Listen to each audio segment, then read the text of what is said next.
নমস্কার বন্ধুরা, dream with পাপড়ি চ্যানেলে আপনাদেরকে জানাচ্ছি অনেক অনেক স্বাগত। বন্ধুরা, আজকে আমি বাঙালিদের ভীষণই পছন্দের একটা রেসিপি, যেটা হলো ছোট মাছের চচ্চড়ি কিভাবে বানাবো, তার সাথে ছোট ছোট কিছু টিপসও আমি কিন্তু শেয়ার করব। ভিডিওটাকে স্কিপ না করে পুরোটা দেখার অনুরোধ রইল। আজকে যেই রেসিপিটা শেয়ার করছি সেটা কিন্তু গরম ভাত দিয়ে অসাধারণ লাগবে।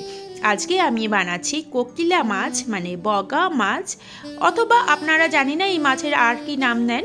তো আমি সেই মাছগুলো খেতে কিন্তু ভীষণই ভালো। আমি বাজার থেকে এইভাবেই কাটিয়ে আনানো হয়েছে। এর মধ্যে আমি ভালো করে পরিষ্কার করে নিয়েছি মাছটা। তার মধ্যে আমি নুন, হলুদ আর সর্ষের তেল দিয়ে ভালো করে মাখিয়ে নিচ্ছি। মাছ যখন মাখানো হবে তখন যদি সর্ষের তেল দিয়ে মাখানো যায় তাহলে মাছের টেস্টও কিন্তু ভালো হয়। আর মাছ যখন ভাজা হবে তখন মাছগুলো কিন্তু কড়াইতে লেগেও যাবে না, অথবা তেলও ফাটবে না। তো আমি মাখিয়ে রেখে দিচ্ছি কিছুক্ষণের জন্য। এবার কড়াইতে আমি সর্ষের তেল দিলাম। মাছ রান্না সর্ষের তেলে করলেই কিন্তু ভালো হয়। তেলটাকে ভালোভাবে গরম করে নেব। মাছ ভাজার আগে তেলটা যেন খুব ভালোভাবে গরম হয়। গরম না হলে মাছ কিন্তু কড়াইতে লেগে যাবে। তো খুব ভালোভাবে তেলটা গরম করে নিয়েছি।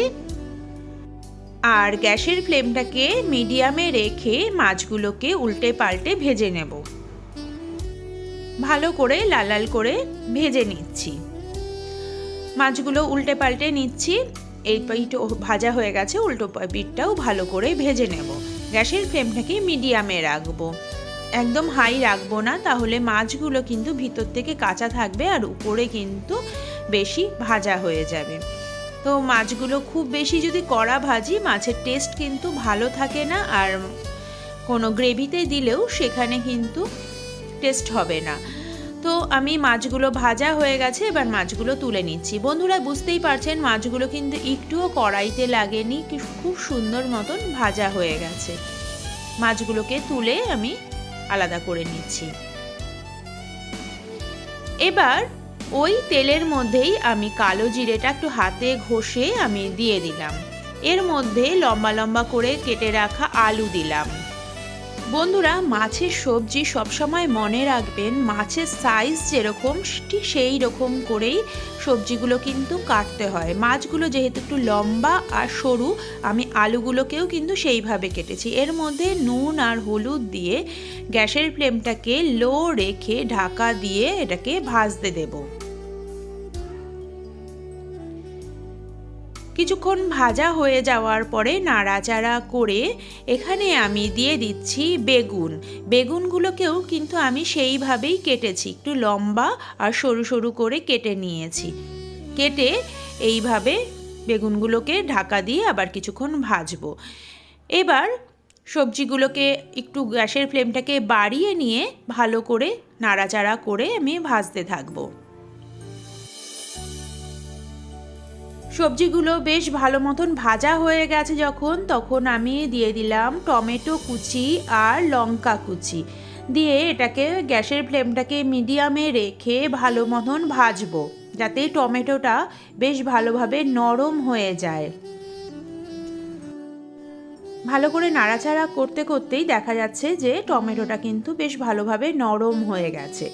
এবার এর মধ্যে দিয়ে দেব 1 চামচ ধনের গুঁড়ো, আর দিয়ে দেব কাশ্মীরি লঙ্কার গুঁড়ো, যাতে এতে ঝাল তো হবে না কিন্তু কালারটা বেশ ভালো আসবে, লাল লাল হবে, দেখতেও ভালো লাগবে। তো কারণ আমি এর মধ্যে কাঁচা লঙ্কা দিয়েছি, এর মধ্যে যদি আমি লঙ্কার গুঁড়ো, ঝাল লঙ্কার গুঁড়ো দিই বেশি ঝাল হয়ে যাবে।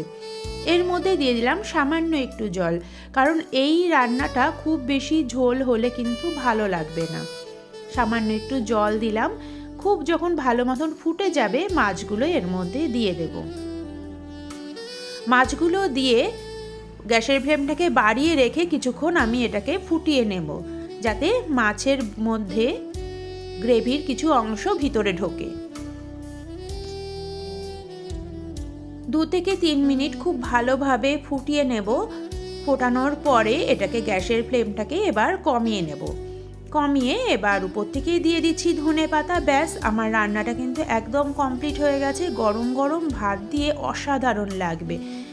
বন্ধুরা, আমার এই রেসিপি যদি আপনাদের ভালো লাগে, লাইক, শেয়ার, কমেন্ট আর সাবস্ক্রাইব করতে ভুলে যাবেন না। পাশে থাকা বেল আইকনটিও বাজিয়ে দেবেন, তাহলে আমার ভিডিও সমস্ত নোটিফিকেশন আপনাদের কাছে সবার আগে পৌঁছে যাবে।